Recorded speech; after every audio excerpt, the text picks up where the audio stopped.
yes, the idea of actually bringing the Robert Chambers novel, or at the very least a couple of his stories, to the screen, from what I could tell for the first time ever, seemed intriguing to me. So, how did it do?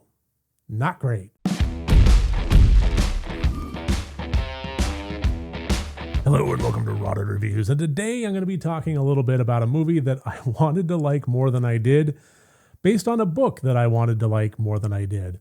So, if you're familiar at all with Lovecraft's works, cosmic horror, anything along those lines, you've probably heard of at some point The King in Yellow, or The Yellow Sign, or Hastur, or Carcosa, anything along those lines. It does get mentioned a fair bit in more modern media. True Detective Season 1 had a lot of little hints at it. He's been out there, killing. You talking out your ass, boy. You make me a deal. You deal with me with these murders. Ain't no deal, you ain't got nothing because you full of shit. I'll tell you about the Yellow King.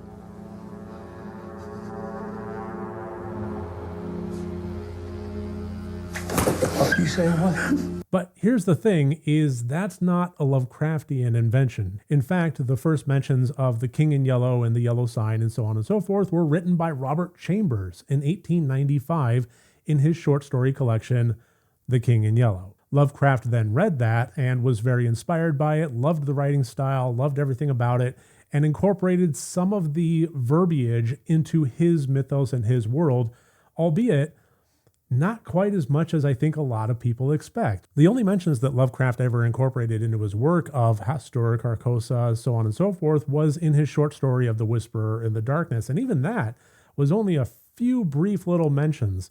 Really, it kind of seemed like he was just taking some of the words that he liked from a particular book that he read and making them into this, nebulous kind of horror that he was so good at. Nebulous horror being the name of the game, because things are so much scarier when you don't actually describe them.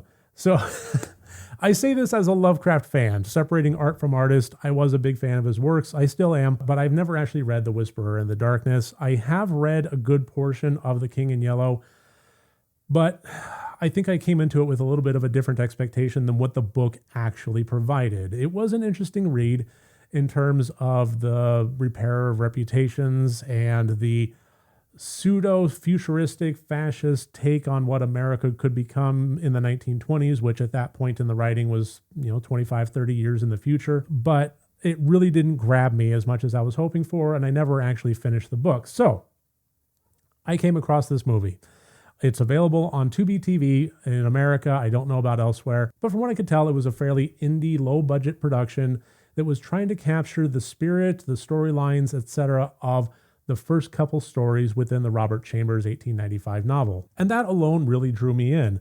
I think that the concept of all of these stories and these characters and these places and these cosmic and ancient horrors and everything in the deep and everything in the sky, kind of, the mythos is the proper word, because we are really taking something that is kind of the amalgamation of various artists' references, be it authors, painters, filmmakers, game designers, and really just building this entire world. Like I said, this was an 1895 novel, and Lovecraft only briefly mentioned a couple of these names, but even so, The King in Yellow, The Yellow Sign, Hastur, it's not quite up there with Cthulhu, but perhaps a little bit more than Nyarlathotep. Even so, it has its own kind of world-building element to it that the Arkham Horror board game had a King in Yellow expansion to it, which I thought was actually kind of fun. There really is a huge amount of cultural influence that has steamrolled from just these brief passages, as many different people have kind of taken it, run with it, and turned it into something. So yes, the idea of actually bringing the Robert Chambers novel, or at the very least a couple of his stories, to the screen, from what I could tell for the first time ever, seemed intriguing to me. So, how did it do? Not great. So this was written and directed by Noah Bunyan, who, from what I can tell, this is his first major release of a full-length motion picture.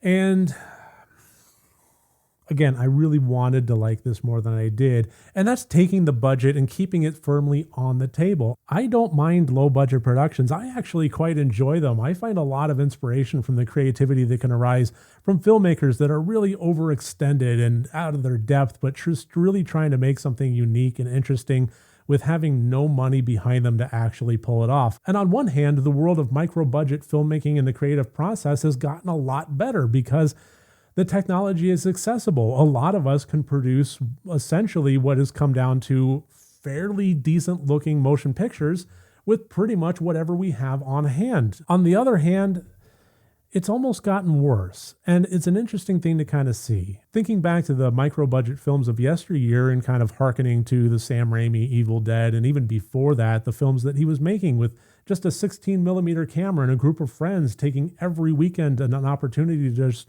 shoot whatever they could and refine it and get things better and better and better.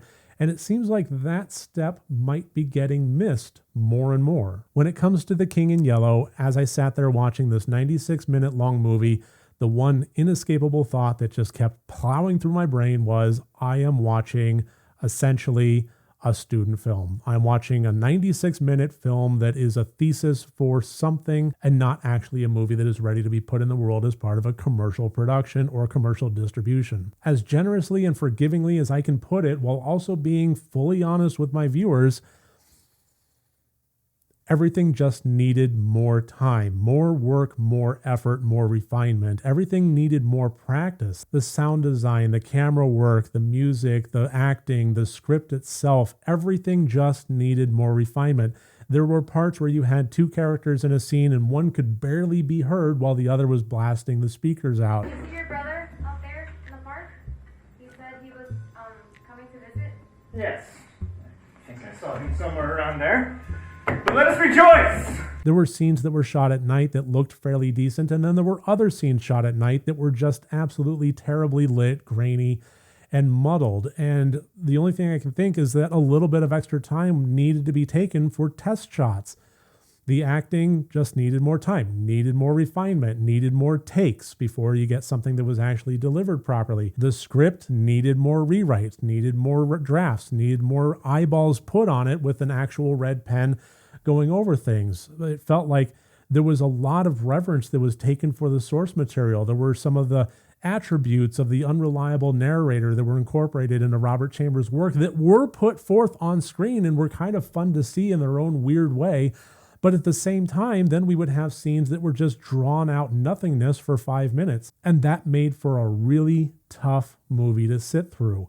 I was trying to be engaged. I was trying to enjoy this. This was based on source material that I hold dear in my heart. Even if I didn't really resonate with the Robert Chambers book, even if it wasn't an absolute page turner that captured me, I recognize its place in our cultural world and the significance that it's played in the zeitgeist. And that part of me was excited to see something put to screen for The King in Yellow. And it was really tough to sit through those 96 minutes without falling asleep, catching myself on my phone, or just otherwise being checked out because there wasn't a whole lot to really grab me here. If I could offer a recommendation, it would be to kind of do what this movie should have done in the first place, and that's maybe just try it again. Maybe go ahead and go take your cameras, take your actors, get people back on board, get people back in the studio, get the screenplay back on the typewriter, and actually just refine it. Because there's something there. This was a good idea. This was with source material and clear reverence for it. It just wasn't there on any technical, storyline, or performance level. And all of those things can be addressed with practice. Noah Bunyan, if you happen to be watching this review, please don't stop. Certainly don't stop filmmaking. I don't want this to be a dissuading element in your career, but perhaps give some thought to don't stop with The King in Yellow, because you have an eye for it. You have an ear for it. You have an appreciation for it. And I could absolutely see that come through. Maybe move forward with a couple more short films. If you're not taking classes and this wasn't a student film, maybe consider doing so. Once you feel like perhaps you're ready to tackle something as intricate as The King in Yellow again, I'd love to see what you can come up with next. Maybe make it your Evil Dead 2. But right now, as it stands with the movie that is currently available on Tubi, the 2023 King in Yellow version, I'd be lying if I said I could recommend it. I just simply can't. Even for those that have an appreciation for the mythos, for those that have an appreciation for indie films, this was a tough watch. This would be more of an interesting one to tackle on an academic level. Something to kind of not necessarily pick apart with glee, but to really analyze exactly what worked, what didn't, and why.